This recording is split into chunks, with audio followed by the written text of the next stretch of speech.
Welcome to Politics Done Right. I am your host, Egberto Willies. This is a progressive program that will take the mystery out of politics. This is the program that will encourage you to make sure government becomes we the people. Whether you are liberal, progressive, conservative, or otherwise, you get to air your point of view.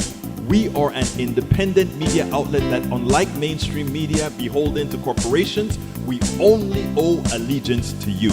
Remember, you can also send me a tweet at EGBERTOWILLIES. That is at Egberto Willies.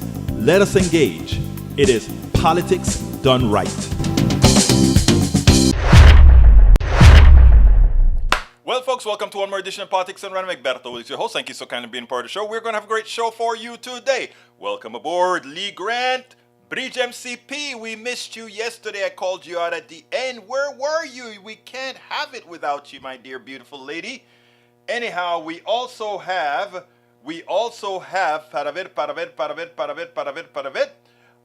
Julie Henderson is in the house,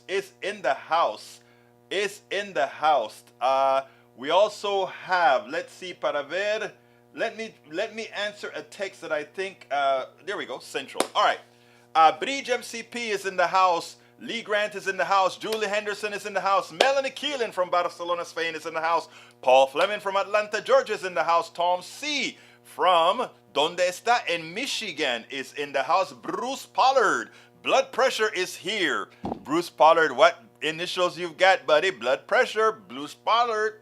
And we also have in the house with us is, para ver, Nanette Bird Smith. Nanette, I haven't heard you. I've seen you here and there, but you kind of, I have to see your name so that I can actually, bingo, get you called out. And of course, we have the venerable Michael Rudnin. AVQ, how you guys doing today? Did I miss anybody? Eric Hayes is also here. I don't like to miss all my beautiful peeps. All right. COVID positive, not feeling well. Sorry to hear. I think this is the first time you got it, if I'm correct. Given that you had the vaccine, my experience was with my vaccine and my boosters, it was bad for one day, meaning a lot of aches and pains and fever. I still did the show, so it didn't knock me out like it knocks out some. But some people, it hits very hard that very first complete day of incubation. I really hope I don't have to get up, Well, I hope you don't have to get up either. How's mommy doing? That's the other question, because mommy didn't have the vaccine because of health issues. So please give us an update as far as your mother is concerned, Michael Rudnin. We'd like to hear that information as well. Fortune, Michael Rudnin, he's still doing his work, even as he's sick. Overemployment is here. Nearly half of workers have more than one full-time job. Monster survey, 4 in 5 workers who said they have or want to have numerous full-time jobs aren't doing it for the love of the game. In fact, it's an extremely risky undertaking, as they could potentially be fired by both companies if they catch wind of their plan. Rather, they told Monster they're doubling up only because their main job isn't providing enough money to make ends meet. Additionally, almost half said they're worried their current job will lay them off and they're seeking another as backup plan. That's probably a reaction to the current state of the economy, which has been gripped by inflation, a looming recession, and layoff fears. Despite the fact that layoff rates are currently below pre-pandemic norms, working 2 full-time jobs is never advisable. Monster career expert Vicky Salame tells Fortune it makes workers likely to burn out quickly and leaves vanishingly few hours for personal life. Plus, burnout workers are much less likely to perform well, which could put them at risk of losing both income streams altogether. This blows my mind just how broken our system is. Our people are struggling. We need higher wages. We need health care. We need paid vacation time. We need affordable housing. We need more unions and populist economic policy to facilitate all of that. Michael Rudnin, you have described what we constantly talk about here at Politics Done Right, known as what? Antiseptic slavery. They're working 2 jobs not because they want to splurge. They're working 2 jobs because one job just ain't cutting it. They're working 2 jobs because with inflation and inflation has been low for a while, but things have still been increasing in costs. There's some other factors involved. But it's all corporate greed. It is all caused by corporate greed. It is all caused by the inhumanity of our economic system. And it is something that we have the ability to do something about. Productivity extremely high in this country. Efficiency is extremely high in this country. But the way the money is dispersed, the way the plutocracy, the rich, the wealthy, continues to use your body, your intellect, your soul, your labor to make profits for the few, to live the lavish lifestyles that they have at your expense. And then they have those of us. They give the impression that if you just work as hard as we are at the top working, that you can get there too. So we have the ill-informed supporting the policies that support these charlatans that really aren't working hard because their work is dependent on you. It is dependent on you holding 1 or 2 or 3 jobs because they're going to pay you substandard wages. They're going to pay you whatever the market will bear. And if there's collusion among the wealthy, whatever the market will bear just what collusion creates. Make no mistake. Make absolutely no mistake. This is all by design. Thank you very much for that piece that you just brought out there, Brother Rudnan. I appreciate that. Tom C. says it's a great dismal day in Michigan, here for sunshine from the PDR posse. And the PDR posse will oblige and provide El Señor Tom C. with some sunshine. Just thank you for being here. Thank everybody for being here. Lee Grant, how you doing, my brother? Let's see what else we got here. Eric A. says, Egberto, here is where the government got it right, still using something into the 2050 time, great engineering, and use thus not wasting money. The B-52 was designed in a hotel room over a weekend in 1948, and it may still be flying 100 years later. There's nothing special about the B-52. It is just a rugged airplane that has not a whole lot of technology or features. It is just like a bike that's been invented over 100 and change years ago. It is solid and it works. And it works for what it's meant to. But the B-52 is absolutely no match for a B-2, the Stealth, or any one of these products that have particular purposes. As a workhorse that just goes in there and drop bombs, no real big technologies, it's just fine. But the B-52 doesn't stand a chance. The B-52 doesn't stand a chance in aerial warfare at all. So talking about how efficient it is now and that these are cheap airplanes, relatively speaking, etc., doesn't really offer anything because the B-52 stands no chance against the planes of today. Absolutely none. The new technologies cost a lot, not because they should cost the millions that they cost, but because we have a military-industrial complex who knows they can pilfer us all. But the technology is good. The engineers did their jobs. The engineers did their job. The scientists did their job. They created great new airplanes that are much better than the B-52, much more efficient than the B-52. They just took a chunk of our flesh to pay for it because, you know why? They could. All right, continuing. Let's see. Para ver. Burn battery burned from stopping production of the popular truck. Wow. What happened in the days when steam engines used to blow up because they didn't have the metallurgy done correctly? Would you have said the same thing? Look, any new technology, you get into issues, right? You get into issues when these things happen. Ford stops production of electric F-150 after battery fire. Okay, so they'll figure out what happened and they'll fix it. but it's the technology of the future. You know, the steam. You know the steam locomotive.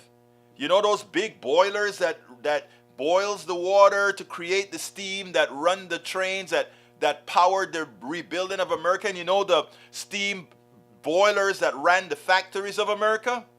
Guess what used to happen? They used to blow up, and you know why they blew up? They didn't have good pressure sensors. They didn't have consistent materials that we knew were the same right through to prevent soft spots that created explosions. And you know what? It got better with time. That is what happens. That's how it works. Michael, sorry, mom's doing worse than I am. Both of us are mostly bed resting, though we are helping each other out as we get sick at the same time. I hope she got the juice in her, the antiviral that they have, the cocktail that they have to kind of mitigate. And what it actually does is it goes into your bloodstream and it knocks out it actually prevents the virus from being able to multiply much further. I hope she got the cocktail.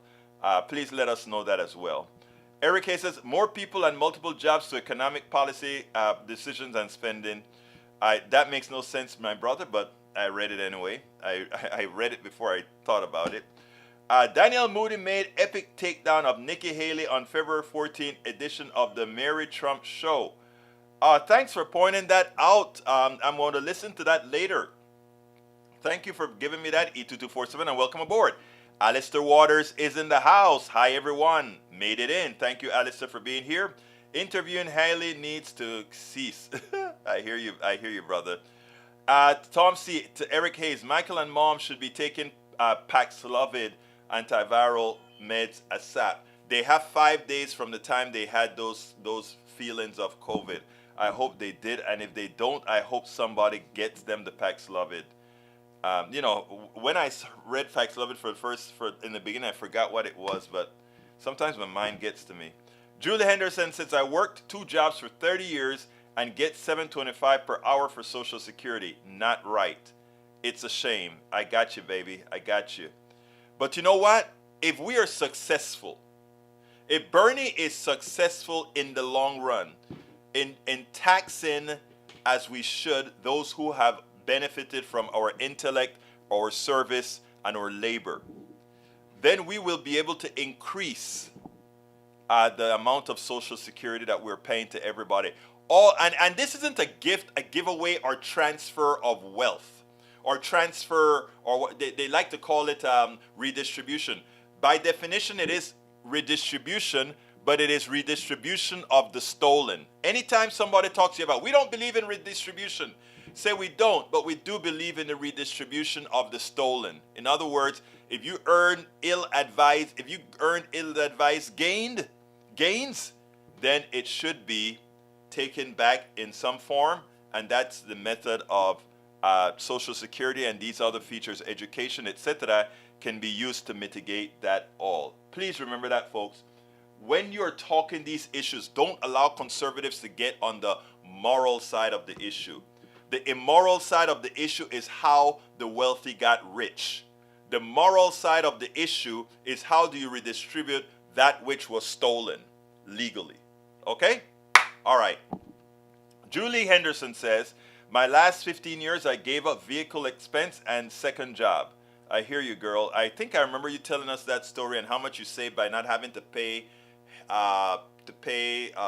insurance for your car, interest rate on the mortgage or lease of the car, etc. Good for you. All right, Michael Rennes says, Egberto, those at the top aren't working hard. They hardly work. And yeah, here's the deal. And I need to stop pretty soon because I have a fairly solid interview that I need to play. But a lot of people at the top says, I am smart. Even like Trump said, I'm smart because I don't pay taxes. In other words, I am smart because I let all you do everything. And because I am Trump, I exist to take, right? You're right. The wealthy don't do much, and they take a lot out of the economy because they use more resources than the individual person, but yet they want to pay in the aggregate less. When you hear somebody says, my money, I let my money work for me, what it means is I let somebody else work and earn that money and I skim it, and that's my money working for me. Remember that. All of us have a tendency sometimes to say we make our money work for us with interest and that kind of stuff. But the kind of money we're talking about when these guys say their money works for them, it is all of us who are working. And when they say their money is working for them, they mean we are working for them.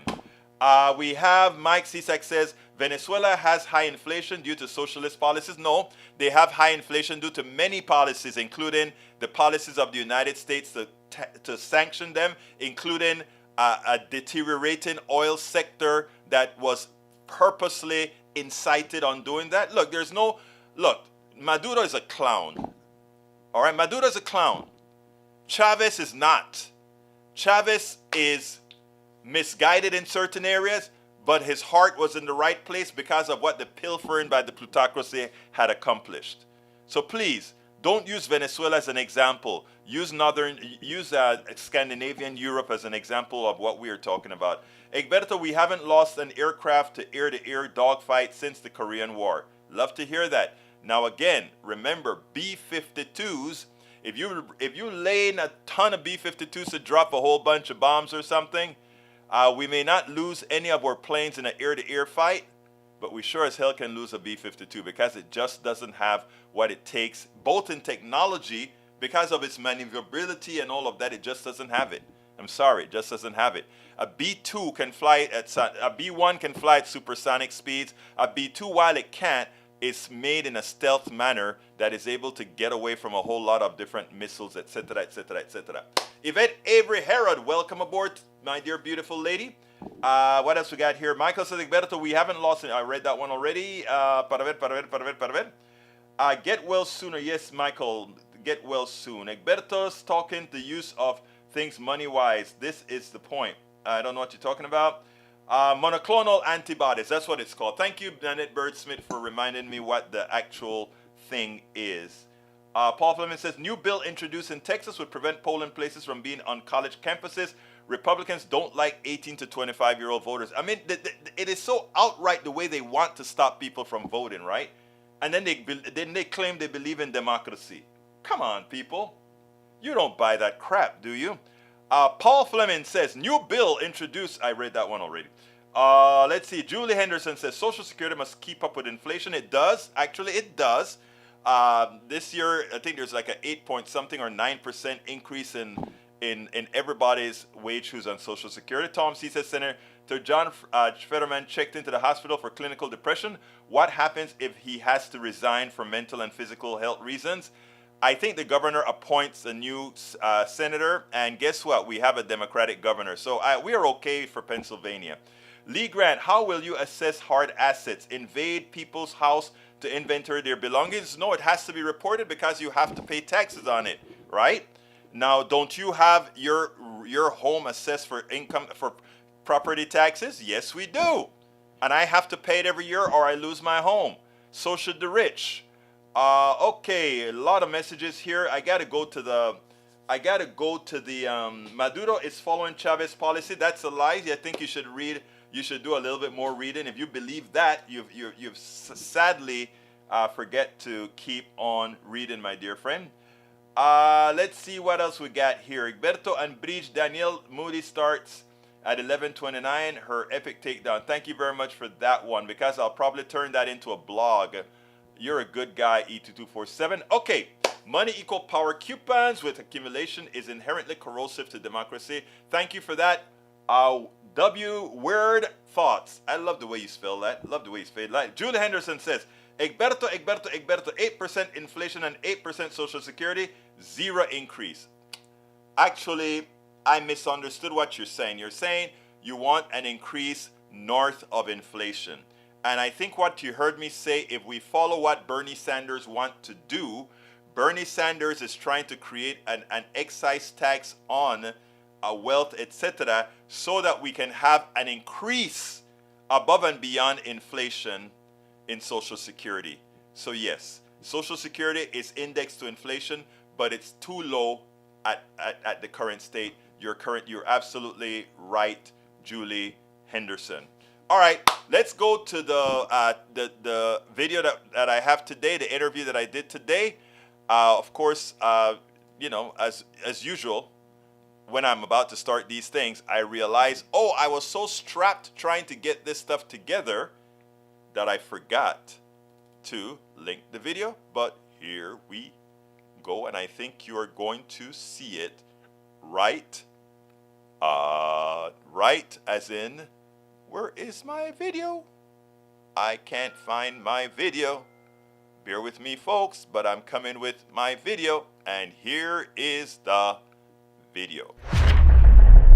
Welcome to one more edition of Politics Done Right. Today we are honored to have Michael Hayes. Michael Hayes has reported on the policies and practices of police departments in America, covered major criminal trials across the country, including the death penalty cases of Boston bomber Zohar Zarni, I never say that right, and Charleston church shooter Dylann Roof, and written about everything from mass shootings to presidential elections. In 2019, he was named a finalist for the prestigious Livingston Award for Young Journalist and Deadline Club Award for his investigative reporting on the New York PD's secret disciplinary files. Michael's work has appeared in a wide range of outlets, including ProPublica, BuzzFeed News, Huffington Post, The Appeal, Gotham Mess, CNN, and WNYC. Michael grew up in New England and went to college at Fordham University, same where my nephew, in Bronx, New York. He lives in New Jersey, and his wife, Ran, and their two sons, Cleve and Elliot. Mike Hayes, welcome to Politics Done Right. How are you doing today, my friend? I'm doing well. Thanks for that great introduction. That was great. Well, it's warranted, man. You cover some tough subjects, and this one here, I think, is especially poignant. So let me just start right up front. Why'd you write the book? So I spent about the past 5 years digging into the NYPD's disciplinary system. First got involved with it back in 2017, working as a reporter at BuzzFeed. I was passed about 2,000 secret disciplinary files from a source, and myself and another reporter spent a year and a half, roughly, reporting on those files, and just found tons of egregious stuff in there, brutality, lying, you name it. And when the opportunity to do the book came around. And beforehand, let me interrupt a second, because I did a bad thing in not saying, hey, Michael, what's the name of your book? Yeah, good point. Good point. Yeah. So the book is titled The Secret Files, Bill de Blasio, the NYPD, and the Broken Promises of Police Reform. And just to give you the 30,000 foot elevator pitch on the book, after Eric Garner was killed in July 2014, police accountability in New York City really became the issue for the de Blasio administration. And this happened in no small part because Mayor de Blasio himself said that they would use this tragedy to transform the NYPD into a police department that was more transparent and accountable to New Yorkers. As I was getting to before, I focused primarily on what became the major fight over police reform in NYC during these years, how to reform and improve the NYPD's disciplinary process, and how the department policed its own. And what I found in the book is that because of politics and the awesome power of the NYPD, the city fell short and continues to do so when holding police who commit egregious misconduct accountable.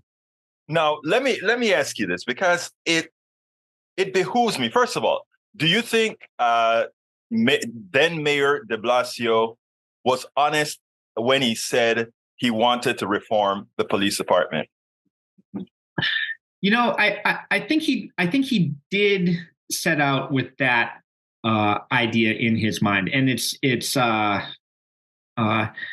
important, I think, that we give him a little bit of credit.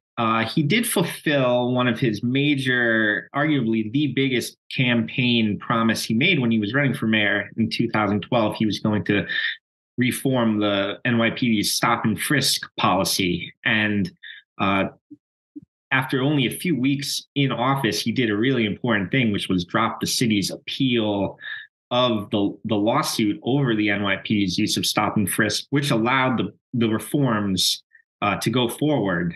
So that was a really big deal, and a really big promise that he made during the campaign that he got done really quickly. However, fast forward 7 months later, after that, this is his first year in office. Eric Garner is killed, and from that point on, the public safety issue and the mayor's administration was nothing but an uphill battle, nothing but challenges for the next 8 years. Now, you've seen, like I said, you went through a whole lot of files and you were able to see that there was no real decline in misconduct in police officers. In fact, you found that, they lie a hell of a lot.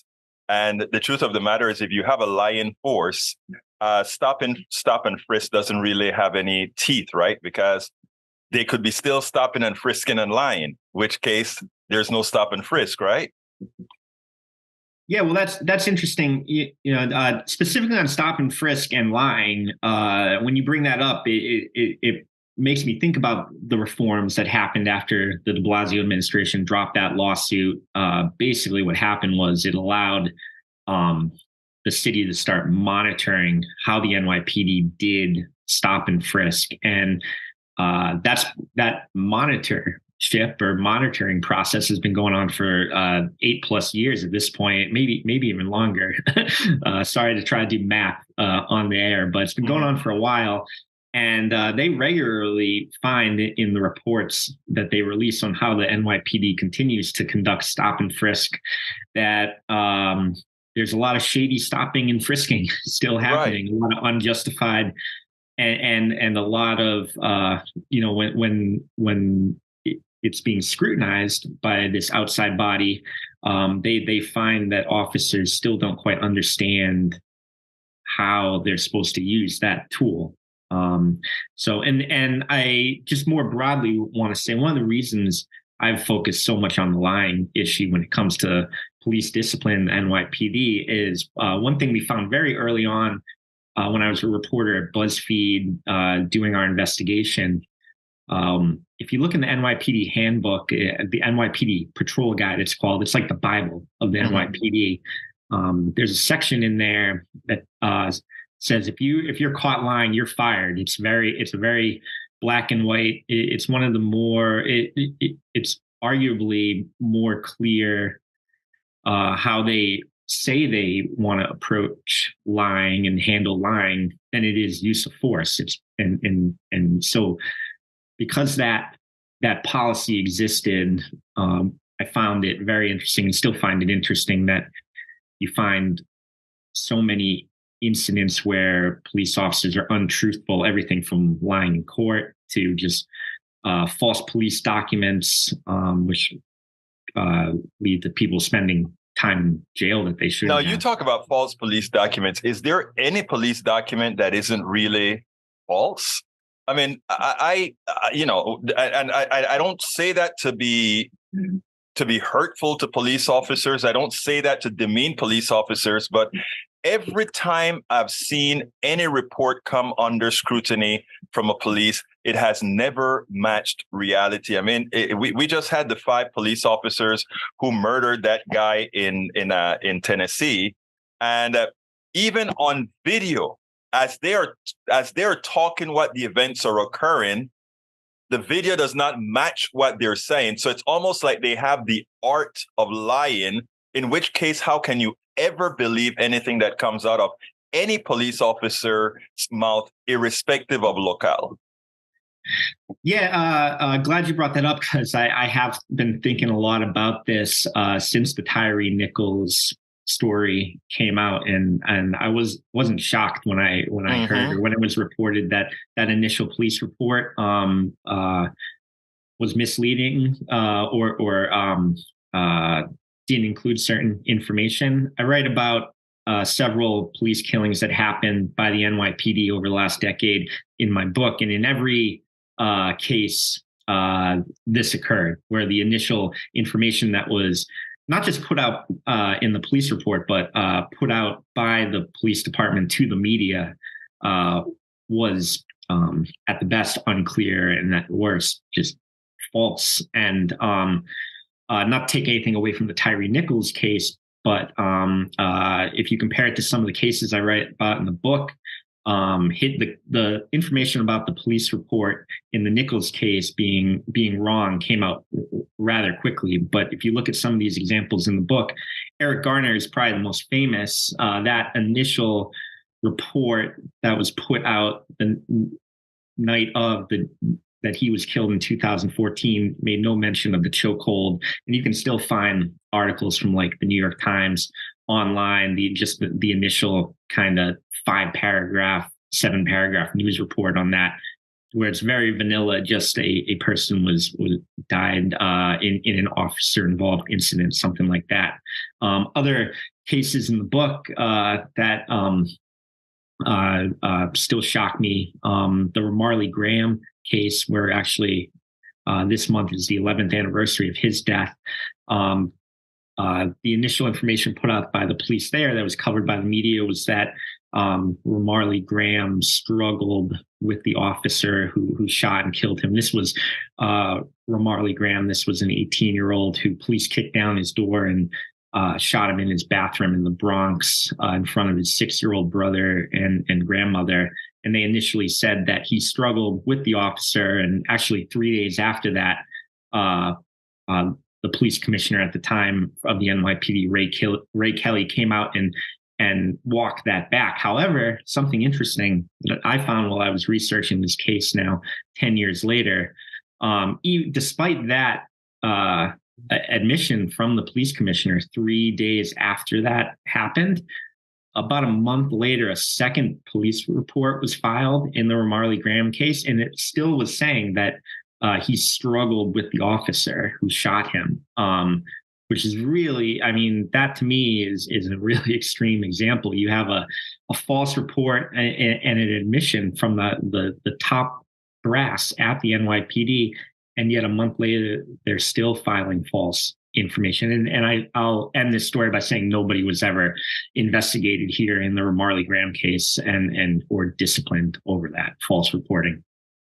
It almost seems like the civilian leaders are always scared to confront the police and the union, even as they're the ones who define the budget for the police. You know, what power is it that you believe these unions, and I know you did this specific to New York, but I know in your investigations, you're bound to have gone over many other cities and municipalities as well. What power is it that allows these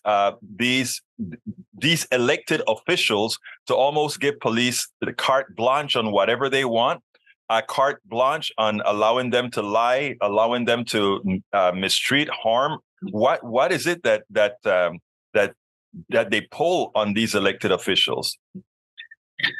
Yeah, so just to piggyback a little bit on what you're saying, the unions are awesomely powerful. They're very litigious. They spend a lot of money. A lot of their union dues go to assembling a army of lawyers to defend police officers and do the union's work. They're also incredibly active in lobbying and that sort of thing. And one interesting point that I think you're alluding to here about the dynamic between, say, a Mayor de Blasio and a Pat Lynch, the head of the patrolmen's union in New York City. There's obviously great tension there. They bash each other in the media all the time. The union side probably more so than the administration side. But at the end of the day, they have to sit down at the table and hash out a contract. And so that's an interesting tension that exists. And I will say one thing, because I was one thing that was intriguing to me to learn while researching this book was from my perception, just from up to the point of starting the book, was that the unions just bash Bill de Blasio in the media just hammer him constantly. But if you dig deeper into what went on the contract side, he really, he was really skilled at negotiating their contract as well as all the other union contracts in the city. I think within his first few years in office, Mayor de Blasio renegotiated or negotiated every single union contract in the city. We're talking about 153 contracts, I believe. So that's no small job to do. And I think the PBA contract was the last one he got done, but he did get it done despite Pat Lynch's best efforts to delay and kind of squeeze more and more out of him. So that's just a really interesting tension that exists here. Now, look, as an expert, and I do consider you somebody who went through all that material to look at police misconduct, et cetera, and how powerful unions are and the threats they can make onto politicians. I have something to posit to you, and you tell me your thoughts about this. My theory is that these politicians are scared to mess with police officers because if they go on a silent strike, if they let up on some of their heavy-handedness, their fear is that there's going to be an explosion in violence and people being attacked, and then politically they're toast. But my answer to that is to play hardball. You guys are going to do this, or we will invoke the National Guard. We don't have a posse comitatus issue here because it would be the National Guard and not specifically the military. Why don't we ever have politicians with spine to really break, just like Reagan broke Patco? Why don't these guys who know the police officer unions are an institution built on lies, why don't they play the hard ball and let America see that we are there to defend you all? Yeah, no, the fear factor that you bring up here is really interesting. And I think that was something that a lot of folks in and around the de Blasio administration during his tenure as mayor talked to me about. One specific example, the most probably stark example here is, after Eric Garner was killed, the tension between Mayor de Blasio and the NYPD, it really things started to shift, but it really reached a boiling point later that year after two officers were gunned down in Brooklyn, which led to the NYPD members and union members turning their back on the mayor, and also led to a work slowdown. One interesting side note, after that work slowdown occurred, some reporters dug into the data and they found that crime actually went down after the NYPD slowed down. So, just to go back to your question, I talked to a lot of people who told me that the administration, the de Blasio administration, was pretty scared of what might happen next there after the officers turned their backs on him and were, really just putting out this us versus them mentality, this attitude. What might happen if there's 36,000 NYPD patrol officers just decide to stop working? So, and to hear that, from people who are working in and around the administration, to me, it sounds like they weren't anywhere close to your suggestion there of really putting the screws to them. I think they were more on the side of fear. Yeah, right now, I think police officers think they're gods and with their unions. And I think that they believe that they have these puny politicians at their behest. And until we say, no, we have other structures to prevent. We have the separation of powers everywhere else. Why don't we have it where these guys have, here in Houston, where I'm at, the police officers do no work that's more dangerous than a fire person. My father was a fireman. I think they're just, they save lives. They put themselves in danger. I would posit that you might find more firemen getting hurt than police officers getting hurt. And at the same time, in Houston, they raised hell that there was an equalization of pay between police officers and firemen. And on fire people, I should say, it drove me crazy. But again, they have clout. We need to find a way to tell them, no, you don't. We pay your bills. And if you decide to go on strike, we go ahead and we bring in the National Guard. The National Guard works on command. You work on a little less than on command. Yeah, that's a really interesting example about a fight in Houston. I'm not familiar with that, but that's I'd like to know more about that. One thing I'll say here on in terms of the Union power, if you're looking for a story of hope, a story that maybe it could go another way, I'd point you towards my book. I think there's a story of hope here. Specifically, what I'm referring to is in the book I talk a lot about this police secrecy law in New York City. Thank you, 50A. Yeah, Civil Rights Law 50A. So that was the law that kept police disciplinary records secret going all the way back to the 1970s, and it was repealed in 2020 after George Floyd was killed, and a lot of people will say shorthand it happened overnight, but in my book I talk about the long, hard-fought struggle of the activist community in New York City, which is largely led by the mothers and other loved ones of young Black and brown men who were killed by the NYPD over the years.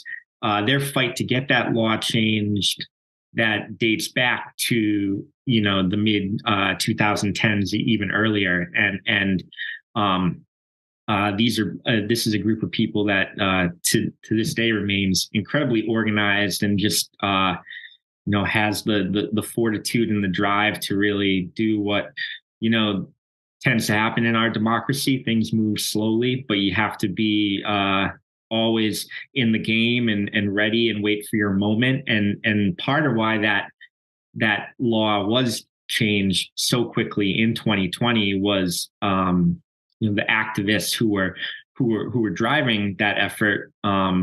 They were ready. They were ready to push it and reorganize as soon as it looked like the state legislature had an interest in doing that. So that's and for that, that's a law that was written in the 1970s by the police unions and was pushed successfully 40 years, keeping it intact in the legislature, and also winning challenge after challenge in the courts. That law was airtight. There would have been no way to reform it. It was either repeal or nothing because of how much successful case law there was. And all of that was very much police union driven, and they went down. And when after it was repealed, they fought in the courts, and the courts upheld the repeal as well. So, like I said, if that's something you're looking for, a story where the police unions lose, I would point you to this book. That is excellent. Let me ask you one other thing, Mike. I mean, I imagine that those people, those activists that are fighting are probably impressed with your book. That actually, activists, as what I call myself, an activist journalist myself. We get a whole lot. We do a whole lot, the activist part, but the research part is so very important so that you can apply the technical numbers to what's occurring. And I imagine that they're happy for all that information that over the last several years you've been able to dig out. Yeah, well, I hope they like the book, but I think they're 10 times happier with the way that issue became a focus. Police secrecy and disciplinary secrecy became a real focus for reporters like myself after Eric Garner was killed, and talk to a lot of these folks that spend time up on the Hill in Albany, and they talked to me about how after our reporting at BuzzFeed came out, reporting from the Daily News that was going on at the same time, New York Times as well, that really opened doors for them, to open new doors for them within the state legislature, just to get in there and explain what was going on with this issue. So yeah, I know that has been useful to that community. Well, let me tell you here, Mike. Last question is one that's all on you. What would you have liked me to ask you that I didn't? Oh my gosh. I know Like this at everybody reacts that way. Yeah, I'll tell you. I guess one more quick anecdote from the book uh, that's top of mind right now because we've been talking about police unions so much, and I think it really speaks to um, their willingness to do whatever it takes to defend themselves. And I'll say this is a story about Pat Lynch, the PBA president, who everybody I talked to for the book in and around Mr. Lynch, in and around the NYPD top officials, refers to him as Patty in a very loving way. Friendly term, loving way, yeah. Which as an Irishman who has a couple Patties in his family and extended family, I get it. They like his doggedness, and one story about my dealings with him. So when we were getting ready to publish our cache of records at BuzzFeed, we let the police unions know what we were going to do, gave them a ton of time to respond. And what Pat Lynch did is he wrote a letter to the NYPD commissioner asking him to investigate whether myself and anyone inside the NYPD stole these documents. And, wow. And I only know about this letter because they published it on their website like it was a press release. And it came out a couple days before we published our database. And that has always really stuck with me. Pat Lynch, he's a union president. You know him mostly from TV wearing, a suit, but at the end of the day, he's still a police officer. Right. And a police officer, if they're going to accuse somebody of a crime, they're supposed to find probable cause. I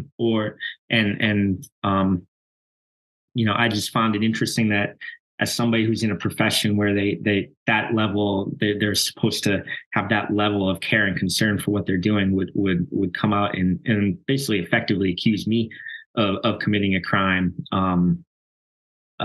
with no real basis for that. Amazing.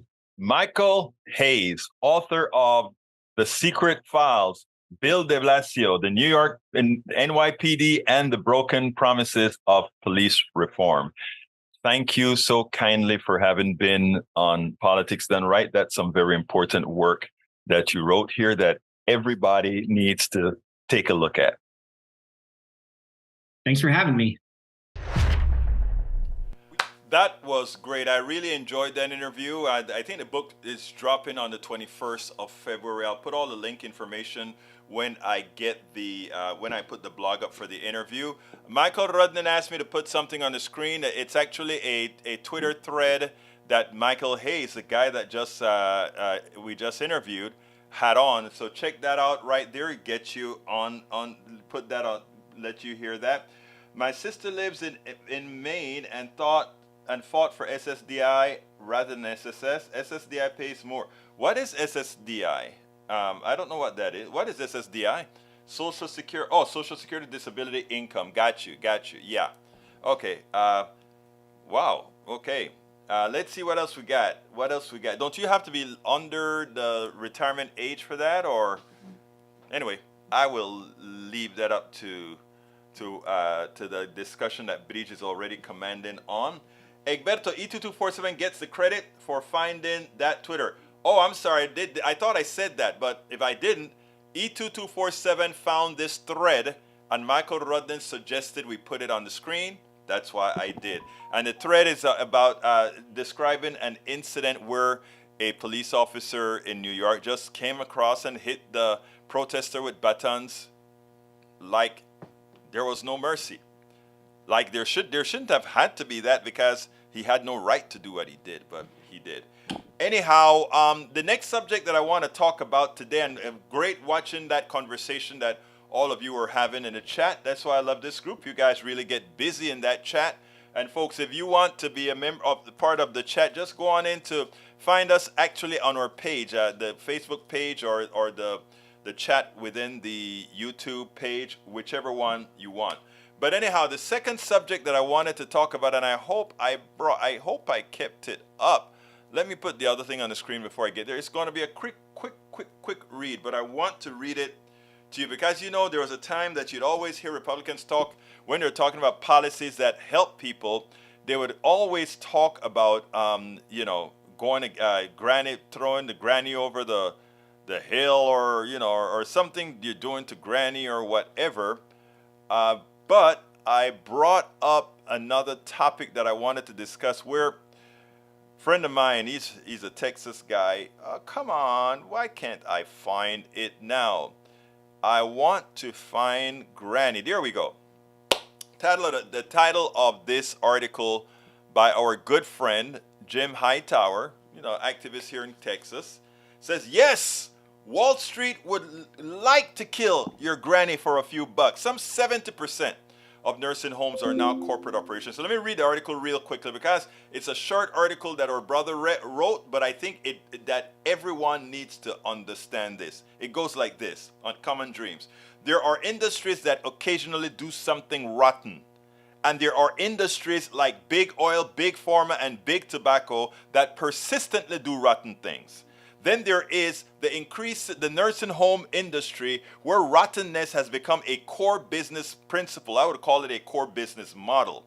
The end of life experience can be rotten enough on its own with an assortment of natural indignities bedeviling us. And good nursing homes help gentle this time. In the past couple of decades, though, an entirely unnatural force has come to dominate the delivery of aged care, profiteering corporate chains and Wall Street speculators. And the reason they see money in that is, guess what? Social Security pays people. They say, we'll take all your Social Security money. And since there are going to be so many retirements from the baby boomers, we're going to take them all in, lock them into a nursing home, take all their money, and give them the minimal service that the economy of scales allow us, given what we have, given the mass amount of people in nursing homes. Now, economy of scales means we can do it efficiently and then skim off a hell of a lot of profits, and we screw you in the process. Here continues Brother Jim Towers' article. The very fact that this essential and sensitive social function, which ought to be the domain of health professionals and charitable enterprises, is now called an industry, reflects a total perversion of its purpose. Some 70% of nursing homes are now corporate operations run by absentee executives who have no experience in nursing homes and who were guided by the market imperative of maximizing investor profits. They constantly demand efficiencies from their facilities, which invariably means reducing the number of nurses, which invariably reduces care, which means more injuries, illnesses, and deaths. As one nursing expert rightly says, it's criminal.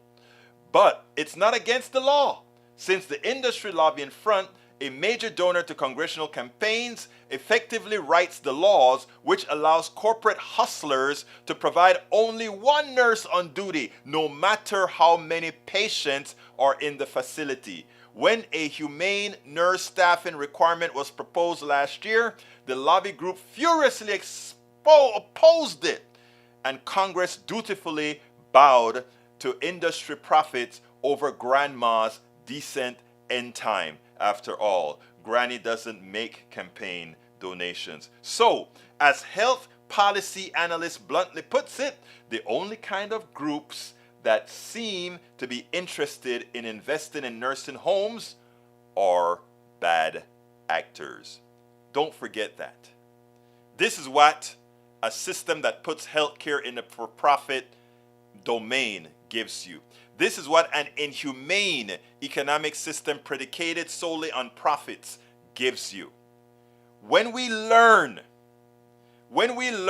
that there's nothing democratic about the structure of the way our capitalist structure operates, We will start putting in the true regulations. We will start putting in the true breaks, and we will start really allowing free enterprise to flourish in such a manner that those greedy folks who control our economy can no longer do the evil, inhumane, selfish deeds upon people in their latter years. It's amazing. They just can't find enough people to hurt. Folks, we are at the end of the show. I trust that you enjoyed what we gave today. I want to ask all of you, because I constantly forget to do it in time, to provide the program support as best you can. If you have the wherewithal to give Politics Done Right a coffee a month, 2 coffees a month, or whatever you can, 1 coffee ever, please consider supporting us by going to politicsdoneright.com/PayPal, politicsdoneright.com/PayPal. Alternatively, you can support us on Patreon. We need a whole lot more patrons, so I ask you so kindly, if you have the wherewithal, please become one of our patrons. That's at politicsdoneright.com/Patreon. Patreon is spelled Patreon. politicsdoneright.com/Patreon. You can also sign up at our YouTube. If you're on YouTube, just click the join button, become a part of our YouTube posse. Again, a coffee a month or something like that, I think it would be very helpful to keep us doing what we're doing. If you're not on YouTube, you can go to politicsdoneright.com/YouTube, which is another form of getting to the same place. Support us by buying our books. Our books can be gotten at politicsdoneright.com/books, and you can shop at our store for t-shirts and our hats, etc. at politicsdoneright.com/stores. We just can't do this without you. Check out my new book. My new book is currently just a chapter at a time. That's on Amazon. You can go to politicsdoneright.com/tribulations, politicsdoneright.com/tribulations. And again, all the different forms that you can find to support us can be found at one link, politicsdoneright.com/support. politicsdoneright.com/support. Thank you so kindly for having spent this time with me. I trust that you enjoyed the program. I trust that we learned together in this program, and I trust that we'll keep doing this to make this a better country. Don't believe those who think things are just going to remain the way they are. We can make a difference. My name is Egberto Willis. This is Politics Done Right, and you guys know how I end this baby. I am what? Out!